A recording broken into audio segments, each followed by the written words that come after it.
Hindi na mabilang DRPS2. ang natulungang gumaling sa NINS Wellness Center.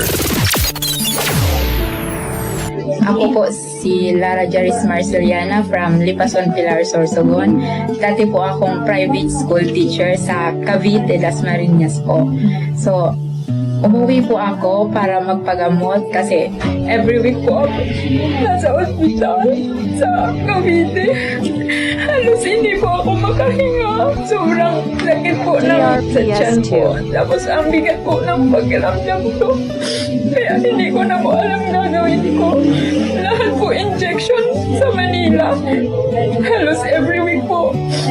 Kaya naisipan po namin ni Papa na umuwi na lang para po magpagamot.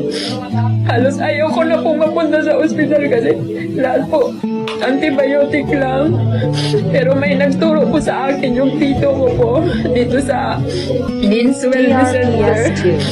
Laking pasasalamat ko po dahil sa mga supplement po nila. Gumaan po yung pakiramdam ko. Ilang buwan ka lang uminom? 1 month po Ano ako. ang mga nawala? Yung sakit po ng tiyan ko, yung bigat ng dibdib. Dati hindi ka na nakakahinga, ngayon nakakahinga ka Opo. na? At sobra po pasal ko kasi yung pagtulog ko halos normal na po. Dati ilang oras na lang. Halos po 2 araw po hindi ako nakakatulog ng DRPS2. straight po. Ano doon sakit mo sabi ng doktor? Wala po silang Findings? findings. Ay, yung sakit ng dibdib mo, nasabi mo hindi ka na nakakakain. Ilang kilo ka dati? 56 kilos po Wag ako. nasakit ka, ilang kilo ka na lang? Nung po ako, naging 49 na lang po. So, single ka? Apo. Ano ba ang lifestyle mo sa Manila? Halos lahat na lang po processed food ang kinakain namin doon. Kulang sa tubig? Kulang sa tubig. DRPS2. Puro soft drinks? Opo. Ayan ha, so ngayon okay ka na? Nakakatulog ka na? Ilang oras na ang tulog mo? Halos 8 hours na po. Wow! Sumasakit pa ang dibdib mo? Hindi na po. Sumasakit pa ang ano mo, heart mo? Hindi.